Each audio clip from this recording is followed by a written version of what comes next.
O Senhor esteja convosco. Ele está no meio de nós. Proclamação do Evangelho de Jesus Cristo segundo Mateus. Glória a vós, Senhor. Naquele tempo, apresentaram a Jesus um homem mudo que estava possuído pelo demônio. Quando o demônio foi expulso, o mudo começou a falar. As multidões ficaram admiradas e diziam: nunca se viu coisa igual em Israel. Os fariseus, porém, diziam: é pelo chefe dos demônios que ele expulsa os demônios. Jesus percorria todas as cidades e povoados, ensinando em suas sinagogas, pregando o evangelho do reino e curando todo tipo de doença e enfermidade. Vendo Jesus, as multidões, compadeceu-se delas, porque estavam cansadas e abatidas, como ovelhas que não têm pastor. Então disse a seus discípulos: a messe é grande, mas os trabalhadores são poucos. Pedi, pois, ao dono da messe que envie trabalhadores para a colheita.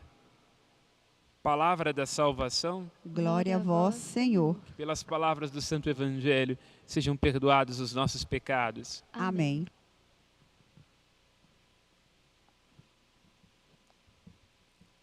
O evangelista Mateus vê o Cristo como um novo Moisés. Moisés foi legislador no Antigo Testamento, o responsável por comunicar ao povo a lei que provinha de Deus. O Deus cujo sopro fez as estrelas, a palavra firmou os céus, comunica a sua vontade aos homens no Monte Sinai. Comunica as suas ordens, os seus mandamentos, mas antes de tudo comunica a sua alma. Não nos esqueçamos, aquilo que pode parecer no Sinai ser uma exigência externa ao povo, que tendo saído da escravidão do faraó, deveria submeter-se a uma outra diminuição da liberdade, na medida em que os mandamentos pareciam cercear a liberdade de Israel. Revela-se na verdade, e é este o esforço de todos os profetas ao longo da Escritura. Revela-se como a única possibilidade do povo de ter uma vida feliz e boa. Tanto mais livres somos, quanto mais descobrimos em nós a dependência de Deus. Tanto mais sábios somos, quanto mais abrimos espaço para a sabedoria de Deus em nós. Tanto mais encontramos alegria em plenitude, quanto mais compreendemos que o nosso coração foi feito para Ele. É lindo quando no Salmo 79 e 80, Deus, dizendo da sua insatisfação com relação à infidelidade do povo, assim diz: Israel, abre bem a tua boca e eu te sacio. Cristo é representado no Evangelho de Mateus como um novo Moisés, porque embora Moisés fosse um profeta, como nenhum jamais foi capaz de ser em Israel, porque dizem as Escrituras, ele via a Deus face a face e comunicava ao povo aquilo que tinha experimentado no alto do monte. Moisés era fraco e limitado na sua capacidade de dar a conhecer quem é Deus. Tratava-se ali de um legislador, de um tradutor, de coisas que ele mesmo não poderia compreender. No Novo Testamento, Cristo revela-nos em plenitude o que se passa no interior de Deus e a visão de Deus a respeito dos homens. Cristo é a expressão encarnada daquele Deus que vê, ouve e desce para libertar o povo da escravidão do faraó. Mas agora, nós, pela graça de Cristo, nós, pelo anúncio do Evangelho do Reino, temos a graça de sermos libertos da maior de todas as escravidões, o pecado.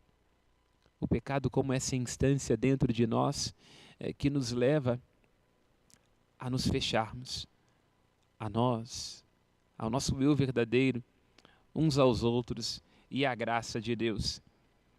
O evangelista Mateus diz que o Cristo percorre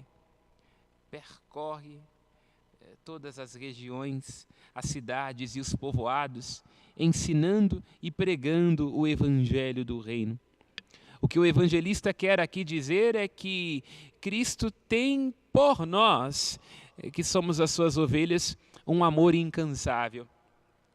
O que o evangelista quer aqui dizer é que ele, Cristo, é o verdadeiro pastor de Israel, do qual Moisés foi servo. Pastor vai nos ajudar a entender o evangelista São João, porque conhece as suas ovelhas. Ele mesmo nos fez, somos seus, vai rezar os salmos. O Senhor se interessa por nós, porque nós somos feitos para Ele e devemos repousar nele, em sua palavra. Aliás, não há outra palavra capaz de nos trazer a vida. Não há outra palavra capaz de desatar os nossos nós, capaz de nos curar das nossas cegueiras e dos nossos ensurdecimentos, das certezas que nós abraçamos e que se dissolvem no ar, não sendo assim tão definitivas como nós julgávamos ser. Aquele encontro que não era possível, com o Deus que se revela, não no sentido essencial, em tábuas de pedras, mas desejava revelar-se no coração dos homens, dá-se no Evangelho de Mateus. E aqui vemos um Cristo que demonstra em sua ação e no seu agir uma profunda sensibilidade aos cansaços e os abatimentos humanos.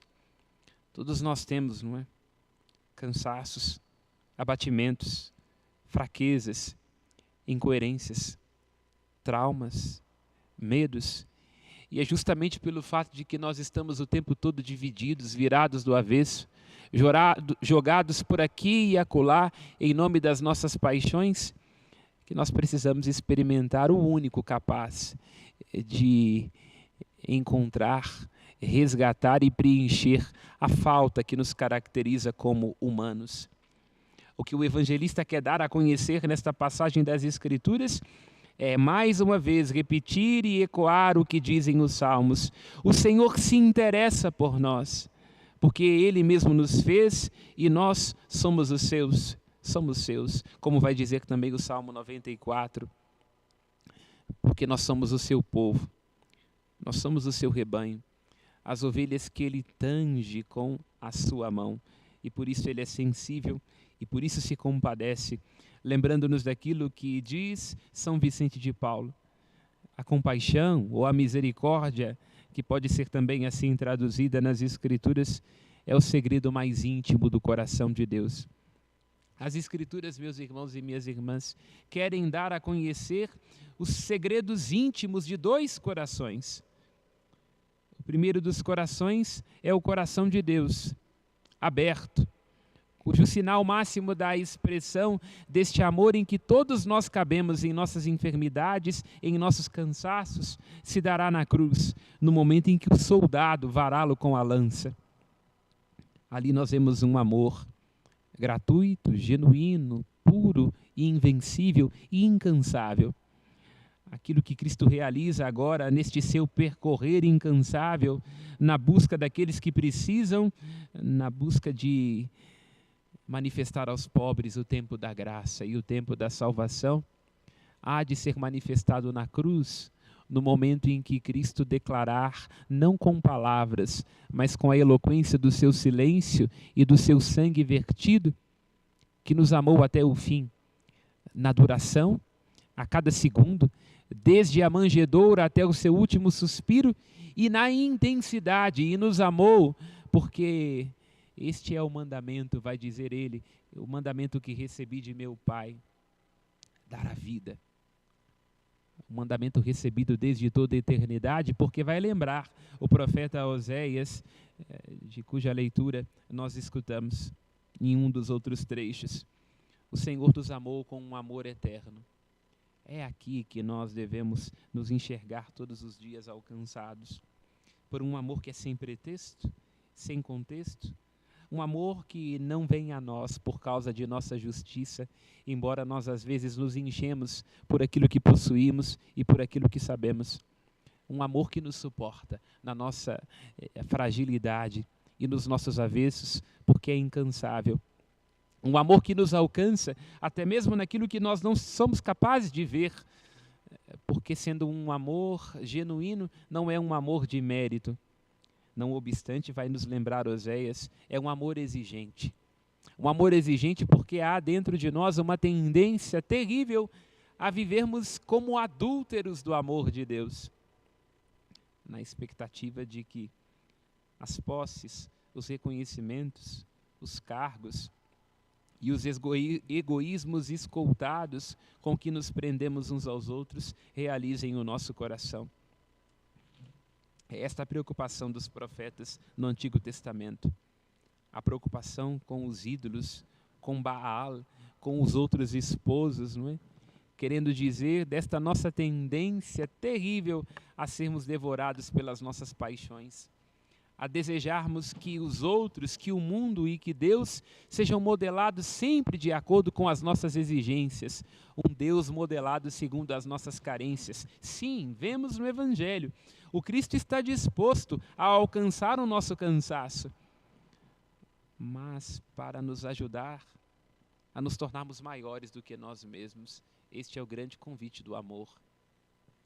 O amor não versa sobre egoísmos, sobre pretensões. O amor significa estar desperto para as coisas que ninguém vê. O amor significa poder ser fiel mesmo virado do avesso. O amor significa poder permanecer mesmo quando a vontade é seguir adiante e não importar-se mais.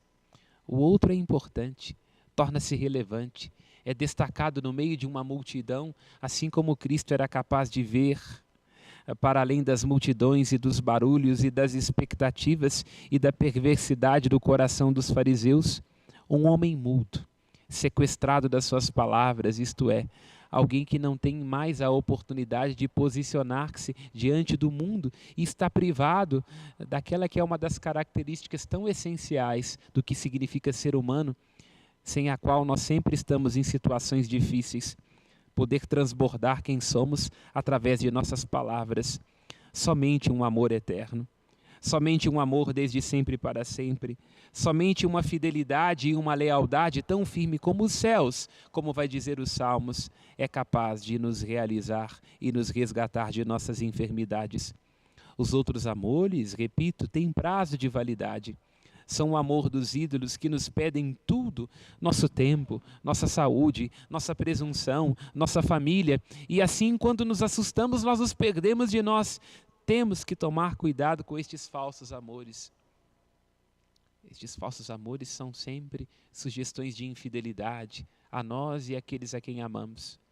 Sugestões de caminhos mais fáceis, sugestões de prazeres imediatos, sugestões de benefício próprio, esquecendo-se de sermos generosos uns com os outros. É isto que a Escritura dá testemunho. Aqui estava submetido o tempo todo Israel. Israel construía bezerros, deuses segundo a sua medida, modelados segundo as suas próprias carências, esquecendo-se do Deus vivo e verdadeiro que lhes tirou da terra do Egito. E é por isso que termina a sua profecia, Oséias, dizendo: o povo deve voltar para o Egito, o Senhor há de castigá-lo por suas culpas. O castigo aqui não deve ser entendido como uma espécie de ressentimento da parte de Deus. O castigo aqui não deve ser entendido como sendo o de um Deus que se deleita em punir os homens quando estes lhes são infiéis. O castigo significa aquilo que todos nós sabemos, não é?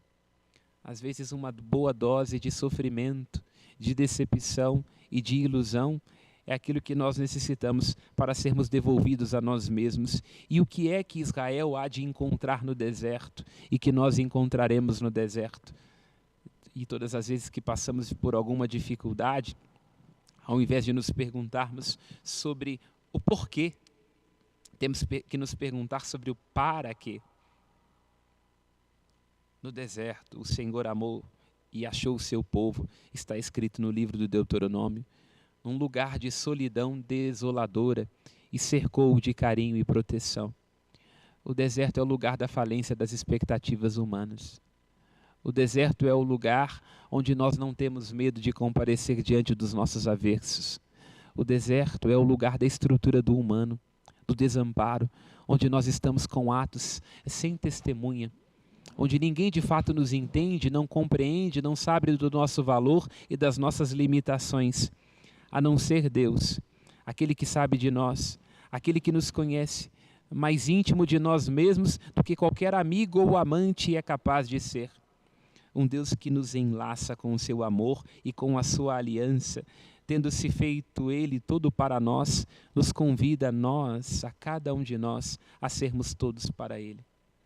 Meus irmãos e minhas irmãs, não temamos os desertos, as dificuldades, não temamos o silêncio, os atos sem testemunha, não temamos a angústia, não é? A angústia é um sentimento que não mente.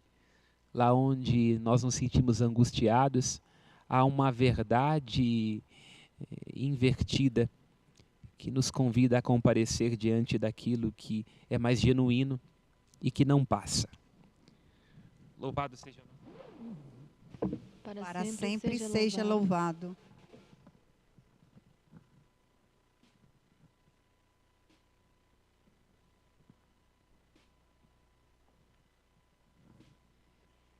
A nossa